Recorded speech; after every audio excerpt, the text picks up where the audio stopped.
first of all, I'd like to thank each and every one of you for being here. I want to thank Omar Spencer for allowing me the blessing of being able to support. There's a saying out in the world, what causes you to be in a space? Why am I in this room? I'm quite sure a lot of you are wondering, who is this man? So I need to first explain why I'm in the room, who I am, and why I chose to support this woman, Farmer Omar Spencer, and bring all of the resources that I have access to. But in order to tell you that, I have to go backwards. My name is Dion Croom. I'm the son of Theodore Croom, Alice Croom, born in Brooklyn, New York, 1959. Yeah, I know I look good for 65.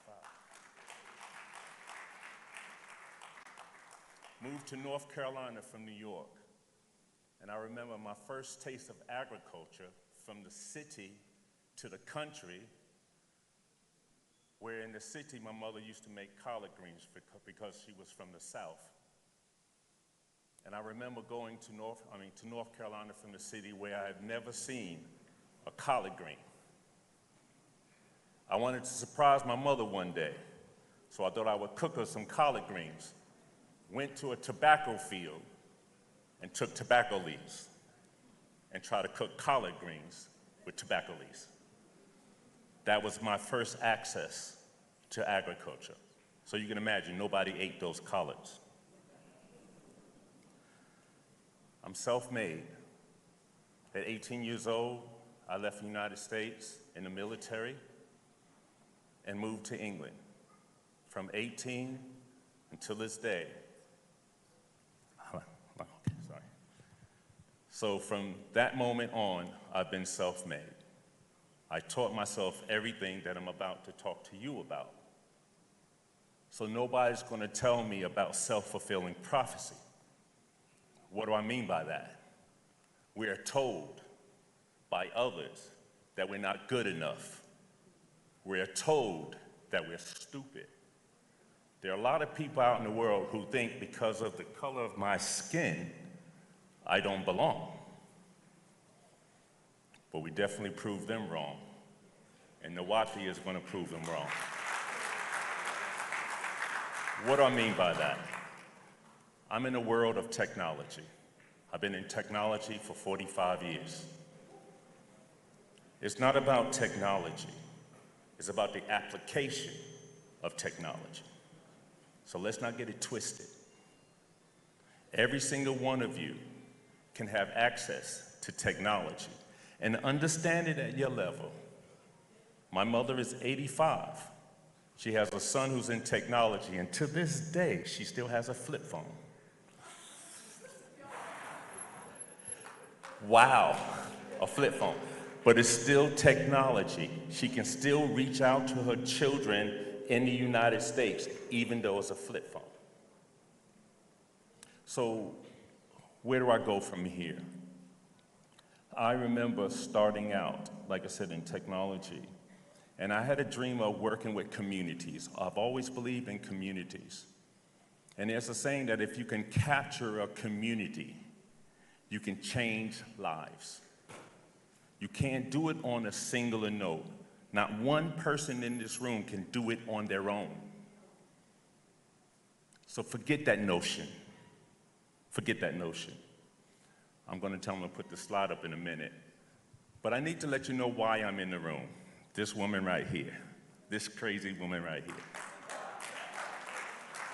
So I've been to Nigeria before, about 20 years ago, at the beginning of Dark and Lovely. I used to come here representing Dark and Lovely out of the United States. I've been to Nigeria 6 times. Out of those 6 times, I've been robbed at gunpoint 5 of those 6 times. So as an American trying to identify with my roots, because don't forget, my roots stopped at some shore with an X. So I have no identity beyond that. But yet here I am in Africa, here I am in Nigeria, And here I am in a place, when I came to Nigeria, I was so happy. The cab driver told me I was white. We were ready to fight in the back of that cab. But he said something that changed my life. He said something that also helped me to be here. When I was about to fight him, he turned around and said to me, "What do I know of Africa?" Except for what was taught to me, with no disrespect, by a white man. It stopped me in my tracks.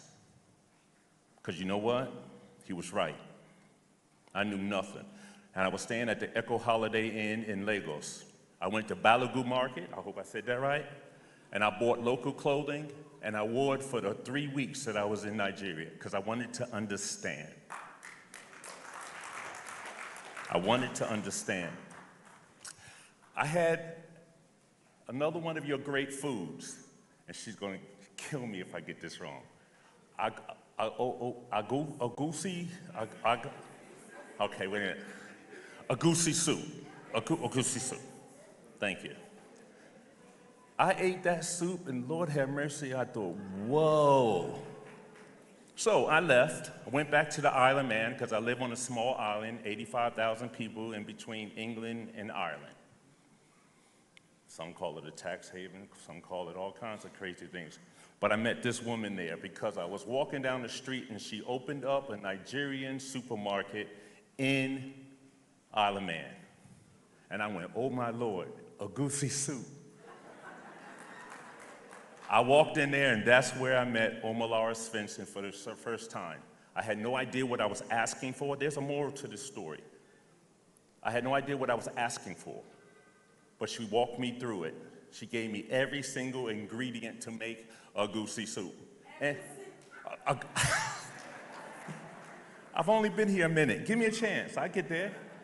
Okay, that soup. And you know the pounded yam. She gave me the flour, and I thought to myself, I have no idea what to do with this. And so she gave me a recipe, and off I went. Now, we became great friends. She didn't know what business I was into. I didn't know what hers. We met on a human level, and we became friends. And her children became my children. So again, to explain why am I in the room, and what you're about to see, what I'm about to bring, was over egusi soup. Okay, so that's it. Okay, so I'm also CEO of a tech company called OVI Technologies. So in short, I build virtual worlds. Some of you may know of it as a metaverse. I'm the first Black CEO of a metaverse company. I literally can recreate any physical location on this planet, convert a person into an avatar, and then sit you in that room as if you were there. It's a new technology. So let me explain in simple terms. When COVID came and we were locked in our houses and our children couldn't go to school, our children couldn't get the education because the schools were locked because of a pandemic. Imagine if my technologies were ready by then. I could create virtual schools where your children is not sitting behind a Zoom screen, but as a character immersed in an environment. That's what my technology does. I'm able to recreate scenarios. I'm working with the Native American Indians in the United States to bring back Geronimo, to convert him, to create an avatar, recreate the teepee, and give Indians an opportunity to sit and talk with Geronimo in the world of technology. How much of your lost history is lost? Imagine it being recreated. Imagine the ability of creating virtual farms with technology integrated with it that you can integrate as a character. This technology is here now and beyond. But anyway, that is who I am. I had the opportunity to launch my technology in the United States, Europe, and in, obviously, Isle of Man. But I was approached by some leaders who asked me the question, Dion, do you ever think about launching it out of Africa? I went, what am I gonna do that for? He said, Dion, think about it. You're a black CEO of a metaverse company. Where else will you be accepted unconditionally? Where is the volume of people that need what you have? So I spent the last year traveling around Africa. I've been to 9 African countries. And I settled on Kenya and Nigeria. So I'm getting ready to show you what that actually means. And when I show you this, remember, I also come with not only the technology. Could you put it up on the screen so I can start and run through that in a minute? So it's not just the technology, but I also come with training. So just to give you my background into, Omalora already told you that I was a life coach for 5 years. But I wear a key. I'm not gonna take my thing off, but I wear a key around my neck that was given to me. I had a project in England where we built 360 community learning centers to teach Cisco networking to people on the street. In 10 years of that program, I put 4,500 people from off the street as Cisco engineers, starting salary, 21,000 pounds a year. I own that, and I'm bringing that here. We were able to create these training centers using churches. Because who owns more building than anybody? The church. And if you're going to make change, you need to have training close to where people need it. Not have them come from a rural area to come all the way to the city just to take a course and then go back in. That's not reality. You got mouths to feed, you're not going to do that. But if there was a training center at your local church that you can go to and you can send your children to, that's what you're going to do. So that is the program that we are also going to bring. So with that in mind, I'm gonna go through this presentation. So I don't have a clicker, so when you hear me go click, I haven't lost my mind. So they're gonna click through the slide.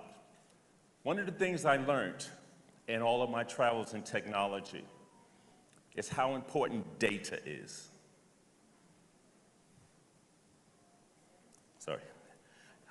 How important data is. How many of you are using apps and you have logged into what? You're probably being used 100 times, different apps that you log into. It's free. You put your photos on it, you put your videos on it, you put your life on it. Do you know once you do that, you don't own it? You think you do, but you don't own it. That's how they make their money. And there's nothing wrong with that, but that's how they make their money. I come from a world with a team of people who are looking at sovereignty, data sovereignty. So, the birth of a sovereign digital life. This was the project that I was launching in with the tribes and in the US that they said, Dion, why don't you take it to Africa? So you are the first ones to actually see this presentation. A sovereign digital life. Click. You in the center of your own sovereign digital life. You are an actor in your own story. Not somebody else's story, but your own story. Your identity, your digital capabilities, your data. Next. I'm not going to go through this whole thing. We're going to put this on the new websites, this story, so that you can read it at your own leisure. So I'm going to speed through it. So once upon a time, only 30 years ago, an experiment started, actually longer than that, the internet. So it talked about all the promises that the internet is going to bring. And I know some of you talk about you can't access it and all of these different things. The internet is too slow. I understand that, but it's going to pick up. Don't worry. It's going to pick up. So some of you will be able to access this straight away. Some of you will not, but that's all right. We got something to fix that too. But that's the story, click. But now, we are now 30 years further. The internet's broken promises and its impact on food security. Everything you do is in a digital space, your whole life. You're on your phones, you got your WhatsApps. You don't realize that your life is lived in the digital world. You don't even know it.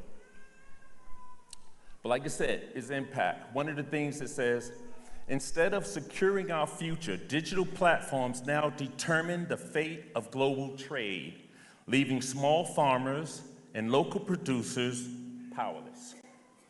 Yet today, it is farmers, that very backbone of our society. You are the very backbone of this society, who suffer the most from these broken promises. Next. Now more than ever, we need a new digital infrastructure with better foundational rules, authenticity. You are who you say you are. Planet first. We have to take care of this planet. At this rate, the way we are using up the resources, if we don't replenish, if we don't take care of this planet, you will have nothing to farm. That's a reality. That's called climate change. And it's real, people. It's very, very real. But then you also have to be people first. I have to care about you. I have to support you. And when Omalara called me, some 3 years after we went our separate ways, she called me to say, Dion, I need your help with my women. What do you mean? She said, I trust you. I know the technology you're working on. I would like for you to bring that to our women. Now, agusi soup. But here's the thing, people. Here's the thing. We don't need yet another painkiller. We need to rethink the root cause of our issues. They're not going to come save you. I am not going to save you. James Brown said, I don't want nobody to give me nothing. Open up the door, I'll get it myself. True words, right? You don't want nobody to give you nothing, but you want them to open the door. That way you can give back. We don't need a facelift. We don't need a faith lift. Change can happen fast. It's not too late. We don't need another global leader to save us all. You don't need me to save you. Change starts from within us and what? Through us. And you at the very heart of this. You are agriculture. Next. And I'm going to explain what these buildings are in a second. Sovereign digital life, very first. Authenticity, people first, planet first. Next. Again, breaking down what authenticity is. People first, planet first.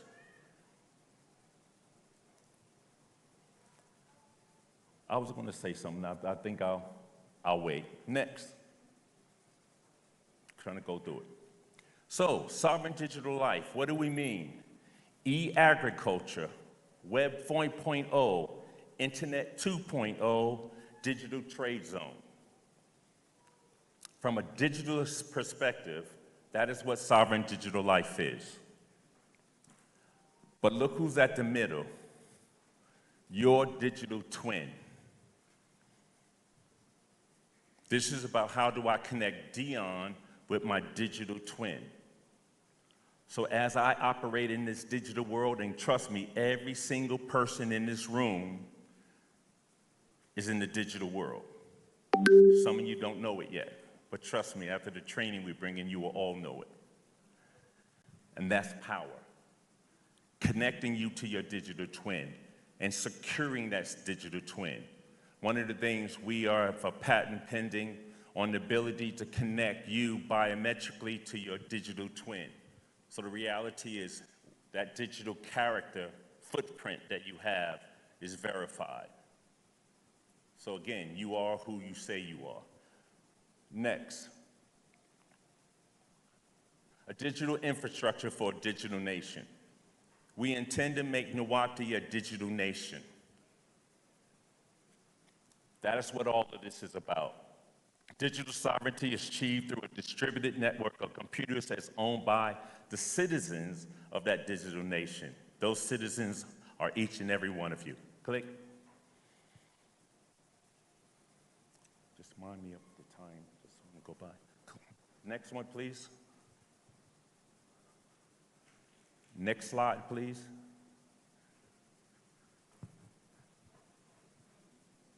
Has it moved? Yeah, there we go. Go back one. I think you went too fast. Digital sovereign nation, the opportunity to create a brand new digital world based on a different set of values, values that you bring to the table, each and every one of you. Data is yours and it's free. You created it. Neutral search, freedom of speech, information is authentic.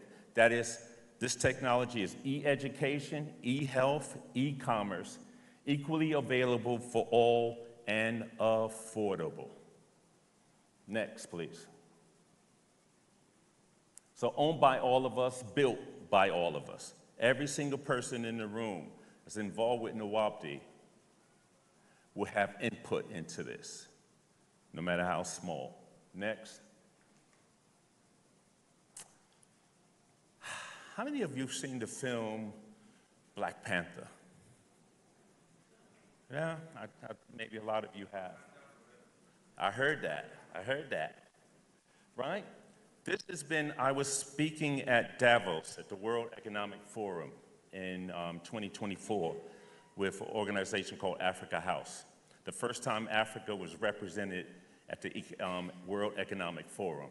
That's amazing that it's only been there 3 years. Africa was never at that table at Davos in Switzerland in a ski resort. But this was, and this time I was invited there to support, just as I'm looking to support Omalara. And everyone talked about building a virtual Wakanda. And we were at the gala, similar thing that's happening with NWAPDI, and they didn't have any images on the back screen, and I was a sponsor of that event. And I was angry because I didn't see any of my branding there. And I was between VIP and the gala room. There was no branding. And what happened when we got to the gala, they didn't have a backdrop. So my son, who was working on production, stuck my USB into the screen. And so my virtual worlds came up.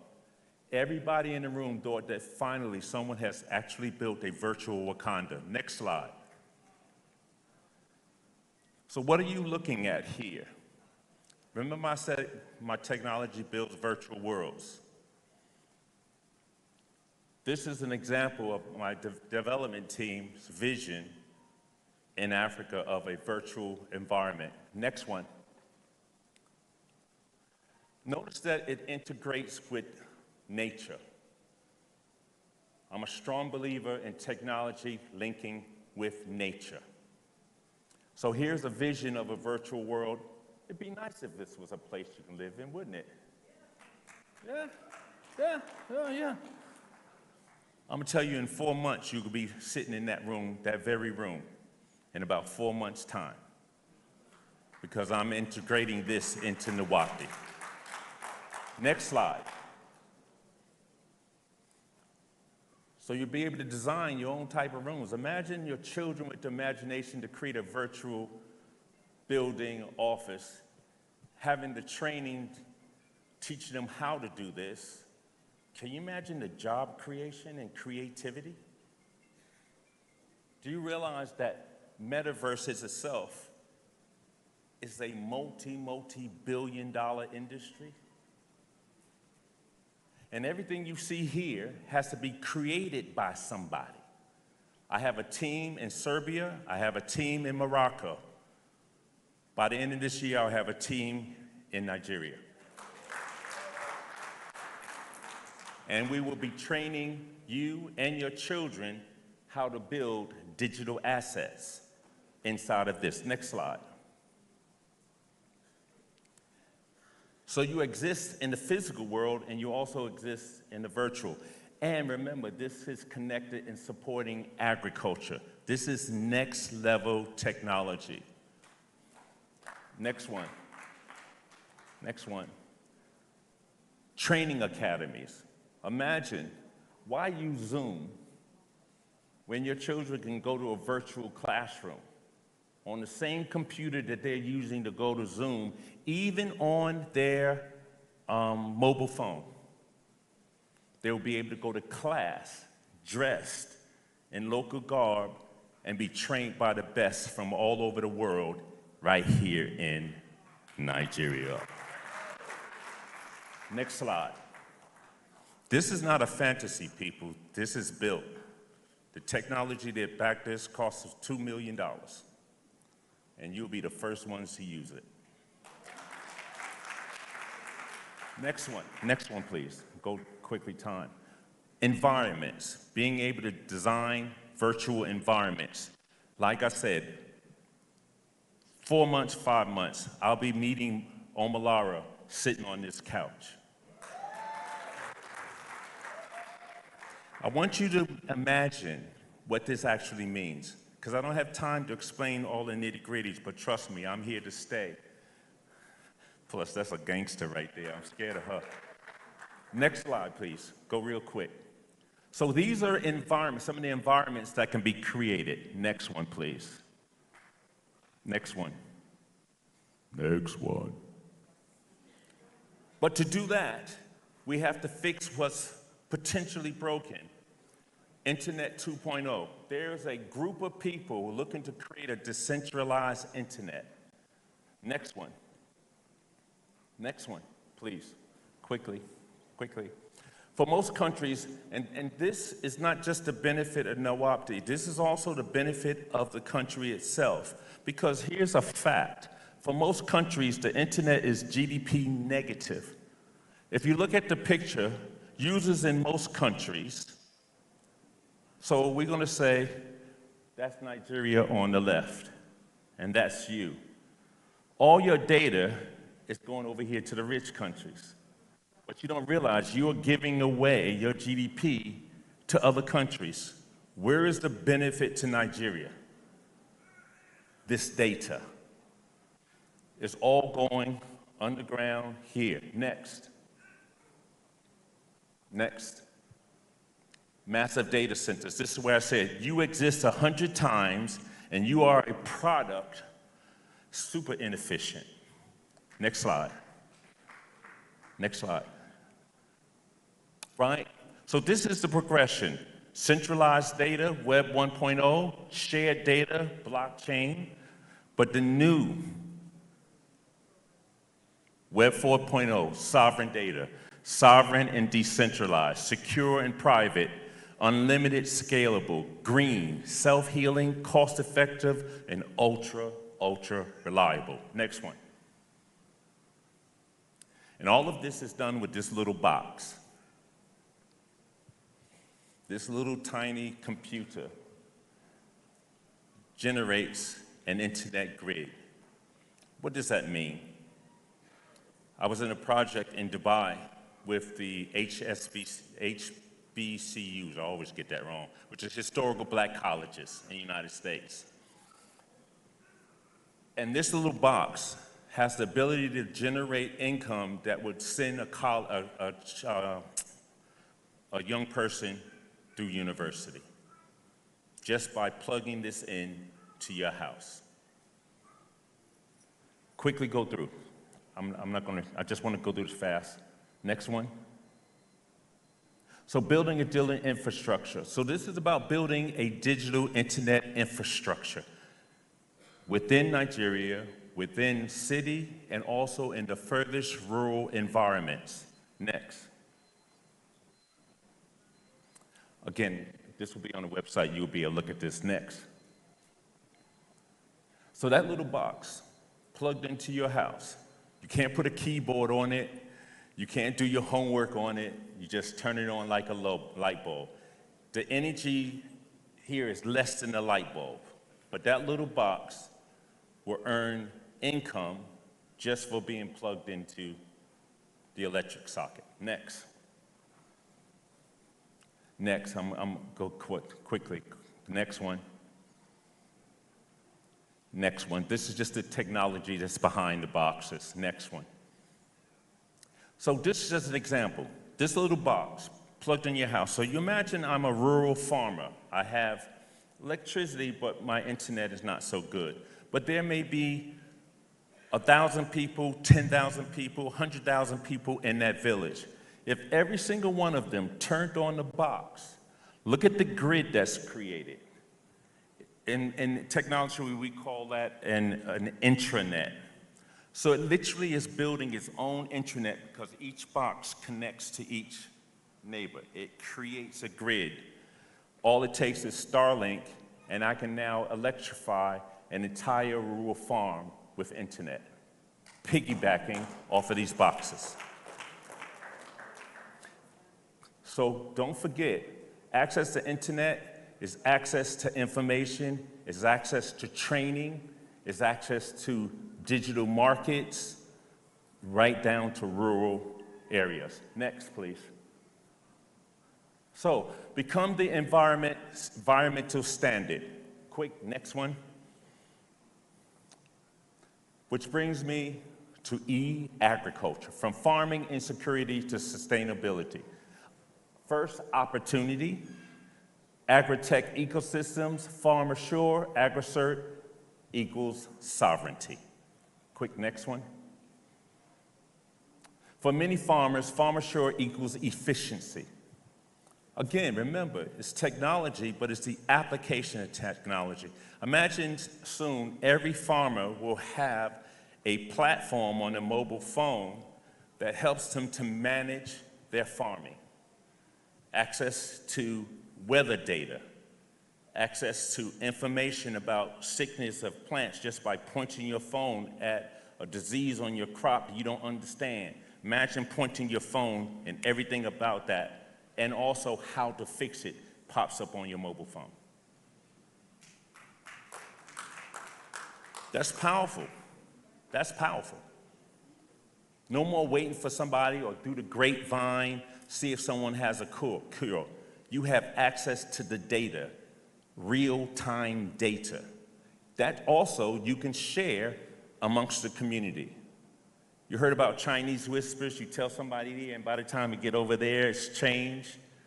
That won't exist. I can find out something new, a new disease, something I discovered, and once I take that picture, it's across the entire NWAPDI network. So every single farmer has access to what that is. It's powerful. Next. Opportunities. By using this technology, it opens up digital opportunities for farmers, digital wallets, being able to make secure payments within the network. This is all within the NWAPDI network, right? And again, please, I know I'm talking, this will be really simplified. Trust me. It's there for young people to understand what this is, okay? And like I said, we got the technology to make sure the training goes there, because I can create an avatar of a child teaching you how to do this, if that won't embarrass you enough. Okay, next one, real quick. So farmer sure farming. So just showing you what this industry, how much it's worth.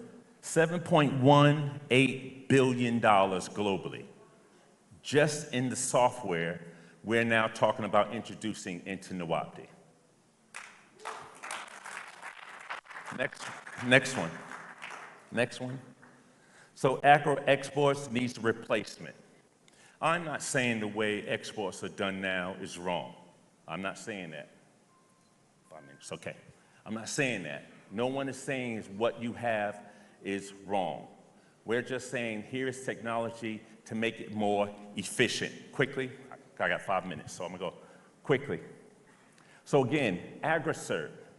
It's a project I'm working with the Isle of Man government to create a escrow system. What I mean by that, there's a lot of people in the world that's looking for agricultural exports. But with all the negative publicity about Nigeria and blah, blah, blah, blah, they are afraid of interacting with Nigeria. And I'm not making any whatever, I'm just telling you what they say out there about here. But AgriCert makes more sense than guesswork. These are all the positive things that AgriCert would do. In other words, if I am an off-taker from United States and I want 100,000 metric tons of soya, soon they'll be able to go to the Isle of Man, place that order in the Isle of Man. Money is left in escrow. Through the Isle of Man, escrow will interact with the platform that we're introducing, that's with NWAPDI.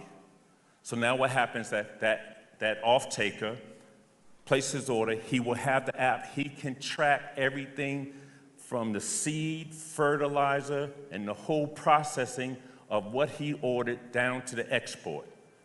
You are paid from AgriCert in the Isle of Man, and we're also opening up a branch here. So it's not that it's there. So it's everything I'm talking about. As a CEO, I shouldn't be telling you this, right? I shouldn't be giving you this information. But I take myself a native son. Next one. So they'll be able to track it.